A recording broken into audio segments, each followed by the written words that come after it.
Imagine you are inside a company network where HR systems, finance systems, servers, CCTV cameras, and guest Wi-Fi are all connected to the same physical switch. Now think carefully. If there is no separation, every device can potentially communicate with every other device. Guest users may reach internal servers. Broadcast traffic from one department floods the entire network. One infected machine may affect everyone. VLANs solve this exact problem. VLANs allow one physical switch to behave like multiple separate switches internally.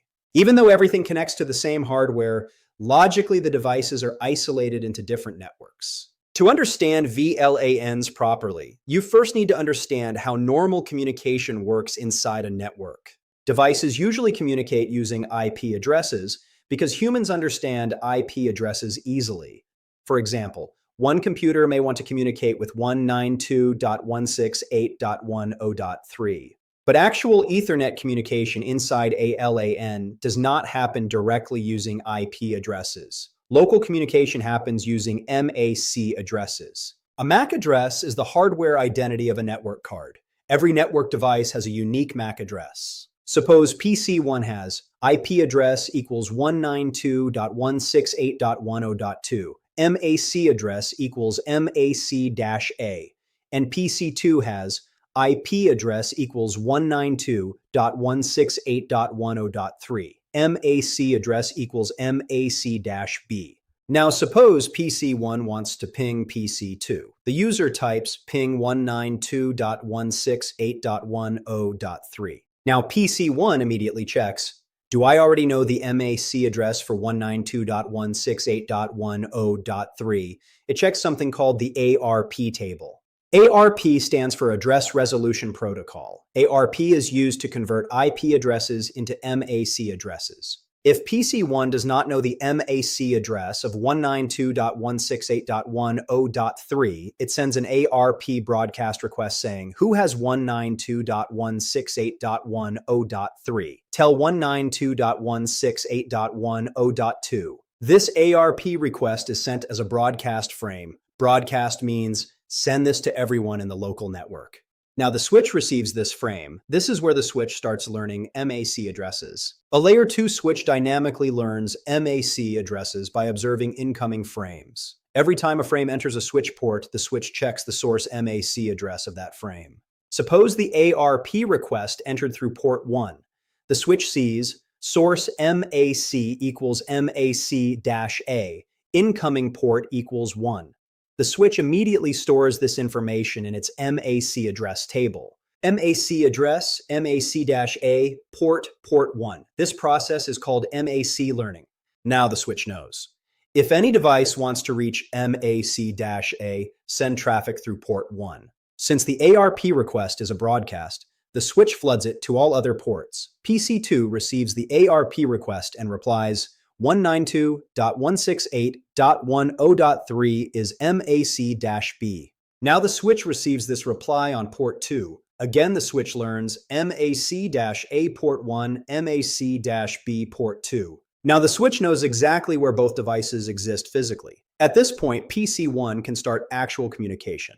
PC1 creates an ICMP ping packet destined for 192.168.10.3, but Ethernet delivery still needs MAC addresses. So the Ethernet frame becomes source MAC equals MAC-A, destination MAC equals MAC-B. The switch receives the frame, it checks its MAC address table and finds MAC-B exists on port 2. So the switch forwards the frame only to port 2. This is basic layer 2 switching. Now let us introduce VLANs into this exact same process. Suppose port 1 equals VLAN 10, port 2 equals VLAN 10, port 3 equals VLAN 20. PC1 and PC2 belong to VLAN 10. PC3 belongs to VLAN 20. Now the switch behaves differently. The most important thing to understand is a VLAN creates a separate layer 2 broadcast domain. This means VLAN 10 and VLAN 20 behave like completely separate switches internally. Now suppose PC1 sends an ARP broadcast. The switch sees incoming port equals 1. Port belongs to VLAN 10. The switch internally associates this traffic with VLAN 10. Now, the switch floods the ARP request only to ports inside VLAN 10. It will not forward the broadcast into VLAN 20. This is the core purpose of VLANs, logical isolation. Even though devices connect to the same physical switch, VLANs separate traffic internally. Now let us understand access ports and trunk ports because VLAN tagging becomes important here. An access port is a switch port that belongs to only one VLAN. Usually end devices connect to access ports, laptops, desktops, printers, and servers. Example, port 1 equals access port VLAN 10. Now PC1 sends a normal Ethernet frame. The PC itself has no idea what VLANs are. It simply sends a regular Ethernet frame. The switch receives the frame on port 1 and internally marks, this traffic belongs to VLAN 10. Now suppose there is another switch connected. We need VLAN 10 traffic and VLAN 20 traffic to travel between switches using a single cable. This is where trunk ports are used. A trunk port carries multiple VLANs simultaneously over one cable. Example, VLAN 10 traffic, VLAN 20 traffic, VLAN 30 traffic, all through the same physical link. Now the receiving switch must somehow identify which VLAN each frame belongs to. This is solved using IEEE 802.1Q VLAN tagging. Suppose PC1 in VLAN 10 sends traffic. The frame enters access port 1. Switch internally associates. VLAN equals 10. Now the frame needs to leave through a trunk port. Before sending it through the trunk link, the switch inserts a VLAN tag into the Ethernet frame. The tag contains VLAN ID equals 10. Now the second switch receives the frame and reads the VLAN tag.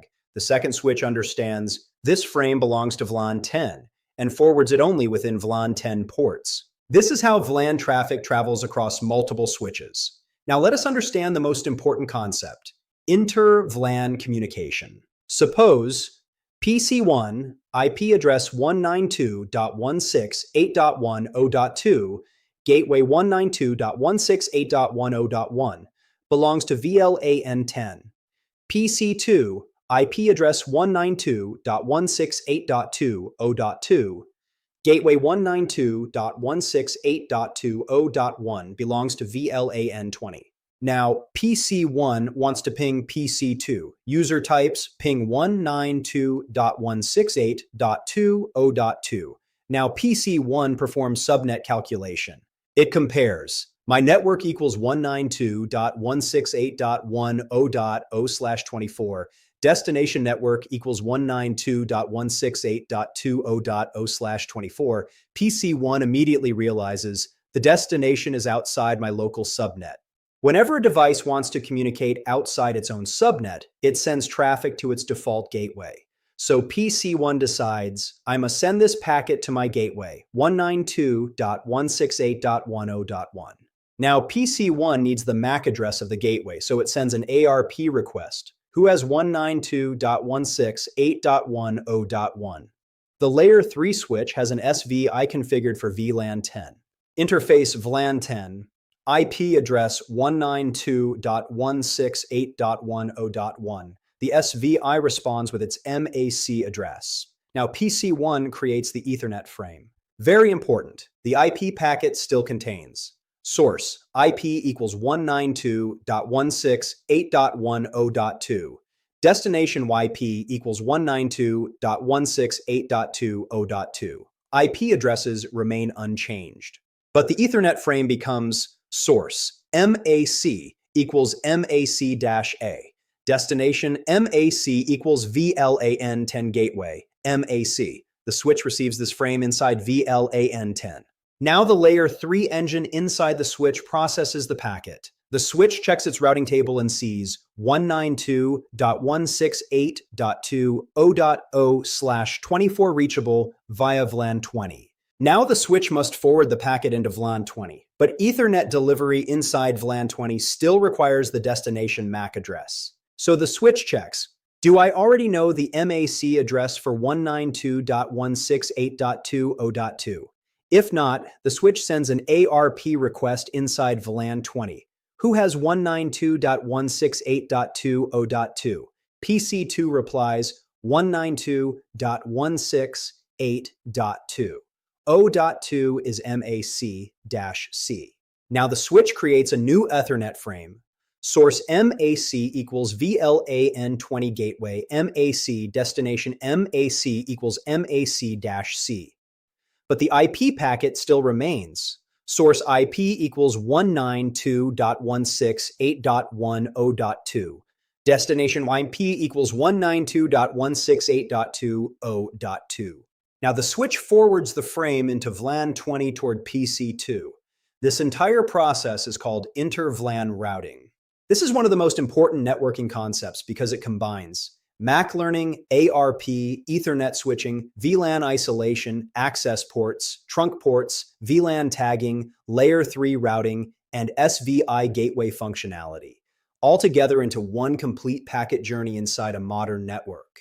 You can reach out to us through Instagram and Telegram for network interview guidance and mock interview scheduling. See you in the next video. Happy learning.